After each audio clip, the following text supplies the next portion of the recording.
Hello, you're welcome to my channel. Today I'm going to be showing you how to make this stylish shirt. It has a ruched side details.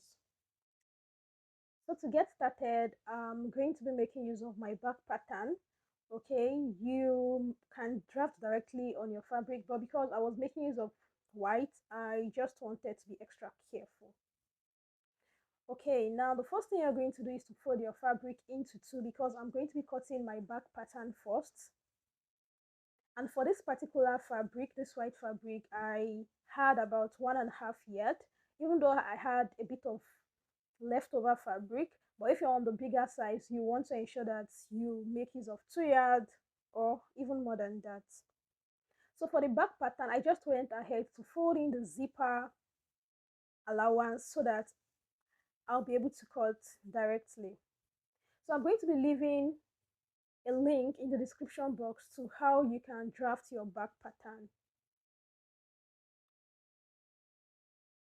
Okay, so after doing this, if you notice my that area was also closed, don't worry.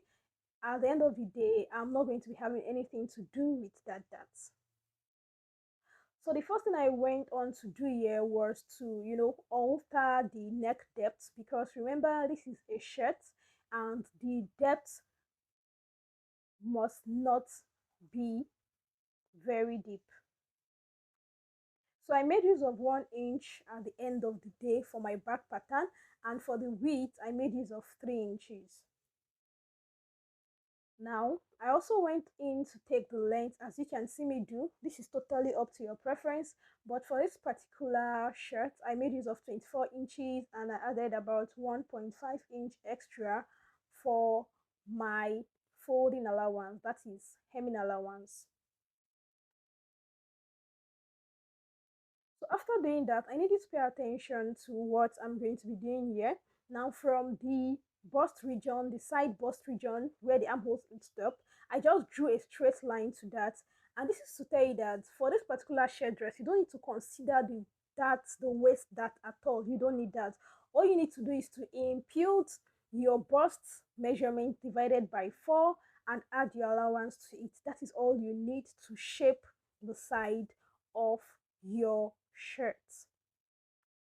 So after doing this, I just went ahead to cut. Remember, on my pattern I already added 0.5 sewing allowance to my shoulder region.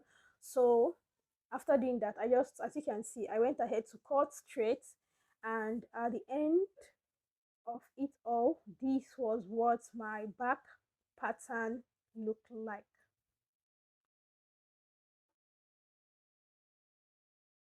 So I also went on to notch the middle part, as you can see. So this is the final look of my back pattern. So for the front pattern, we are going to be cutting exactly the same. The only difference is that I'm going to be adding my button allowance on the front pattern. So I just went out to trim the excess, as you can see. And the next thing I'm going to do is to fold this particular fabric into two. Then I marked out 2.5 inches from the top to the bottom so that I can have a straight line that is going to ensure that what I'm cutting is accurate. So I ended up drafting because I had no choice, using my chalk, and I just wanted you to see what I'm doing. Okay, so now as you can see, I'm placing my back pattern on the straight line I drew, because it must not get to that allowance in front, the 2.5 inch I left for the buttons. It must not get to that point. So you're going to place your back pattern on that point, and that's just the only difference. So I also went ahead for the shoulder. Now this is just a basic shirt, so for the back pattern of this particular shirt is not higher than the front. This is just a basic shirt, trust me. Probably some other times I'm going to post a tutorial where I'm going to be showing you how to make a standard shirt. So if you also notice, I used the same neck depth I used at the back, 1 inch for the front. I'm going to be using 3 inches for the front, so I'm going to be doing that later, but I just noticed I cut out that exact 1 inch in this particular video. So I'm going to be making use of another pattern simply to create a design on this front shirt. So if you see what I'm doing here, I'm just trying to indicate the point and the type of design I want.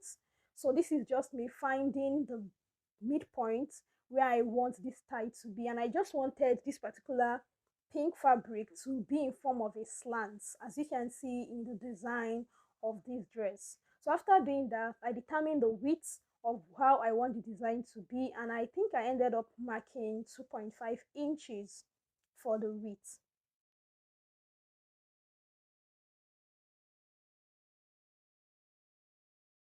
So after doing that, the next thing I went ahead to do was to notch both ends, and after doing that, I went out to cut out the front pattern because we're going to be having two pieces. I also made sure I notch those 2 points where I'm going to be placing the fabric in front.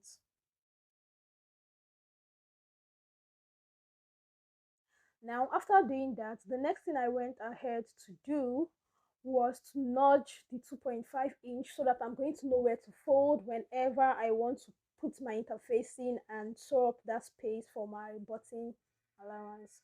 So I'm going to be making use of this fabric, yes, for the design in front. So I just went on this fabric on fold because I need to piece. I went on to mark, at least for that 2.5 inches, I went on to mark 3 inches. So depending on the particular length or the particular width you want. So this is what it's going to look like. I'm going to be placing it in a slant position. But remember, when I was cutting, I marked out in form of a rectangle. So I just went on to check if both sides are accurate, and I kind of trim excesses and make sure that everything I'm having over there is accurate. So after doing that, this is the final look of the fabric I cut. I just went on one last on I went on for the last time to check if what I drafted was actually accurate, because at this point it was looking as though what I cut was not really straight. So after doing that, you can go ahead with your pin. If you're a total beginner, you can just go ahead with your pin at this point, and you can look at what I'm doing. I'm just going to go ahead, then I'm going to be folding this in. You can make use of your iron to fold this in, or you can just pin it down, then take it to the sewing machine to sew it. So after sewing, this is what I have. This is what it looks like after sewing. This is the final look, and I ensure that it's placed accurately. So I've now added interfacing to this front pattern. As you can see, I just folded in the allowance so that you can see what I'm talking about for the button holes.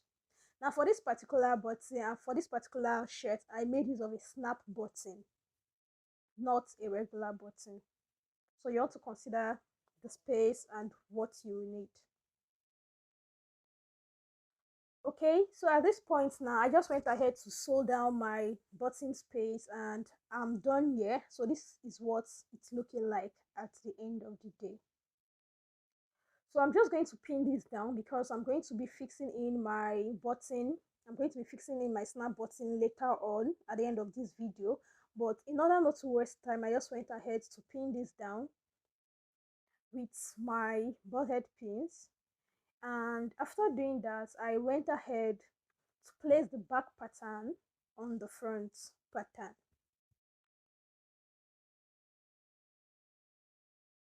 So this is what the back pattern looks like on the front pattern. You can see that it's properly aligned. The only thing I went on to, I saw the shoulder side, then I joined the sides together, and of course I hem it at the lower end.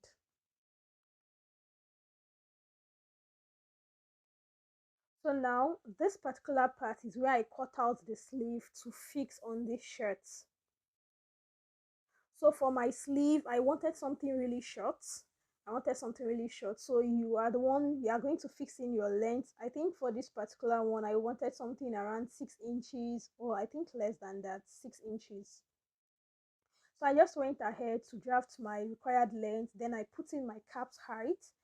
As you can see, this is my cap height. I'm going to put in a link to the description where you can learn how to draft a sleeve. So I just took my time here in drafting the sleeve, and after drafting the sleeve, you are going to see I just went ahead to cut it out and to do the same for the other sleeve. So if you've watched to this point and you feel you are gaining value, please and please don't forget to subscribe, don't forget to like, and don't forget to share. When you like this video, it makes others see this content. Now because it's a shirt, I'm going to be making the sleeve opening just about 1 or 1.5 inch more than my normal sleeve opening.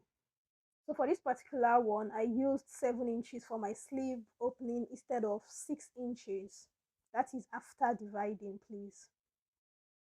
So after doing that, I just went ahead to cut the second sleeve after cutting the first sleeve. As you can see me do, I went ahead to cut the second sleeve and went ahead to fix this on the body. So now for the collar, I'm going to be making use of two different fabric. I made use of this pink fabric for the collar and also used the white fabric for the collar.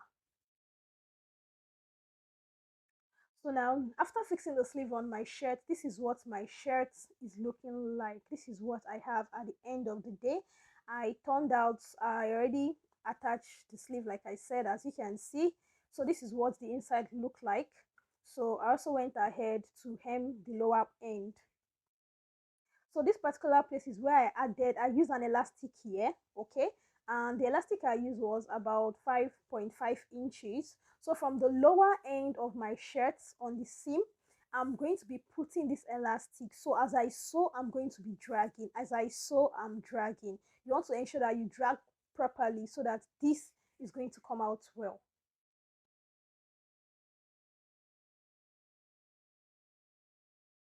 Also went ahead to check what I have for my collar. So I had to measure the neck width all around.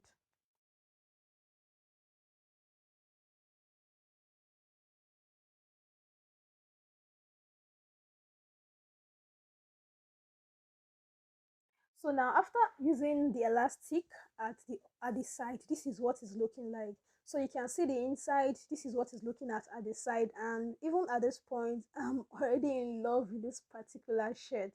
So I realized that everything I was recording for this particular color, in fact, I was not recording. I never knew I was not recording. So I'm going to be posting a separate video at another time this week on how you can draft out a collar. So this collar is a joint together collar. As you can see, I added interfacing on one part and I just sew it down. So it's a joint to collar, both the collar stand and the collar are together. And after sewing that, I'm just going to find the midpoint of this shirt. Then depending on the color that you would prefer to be on the outside, you are going to be placing this collar. So I notched my collar at the middle point and I wanted the white part to be on the outer side of the shirt. So as you can see, that is why I'm pinning this way, because I wanted the outer side, the white pattern, the white fabric rather, to be on the outer side. So I just took time to pin this down even before sewing to ensure that everything is accurate. And after being satisfied with the result, I just took time to go to the sewing machine and I sew this all through. So this is what it's looking like at this point, fam. It's already late. This is what it's looking like after sewing. You want to take your time to trim. Then after trimming, check if there are no bulges on any parts. Then I went ahead to fold. As you can see, I went ahead to fold with my hand, starting from the middle part to the other side, to both ends. And after doing that, fam, this is what it looked like. I hope you learned something from this video. I hope you got value. Do well to subscribe and I will see you in my next video. Bye.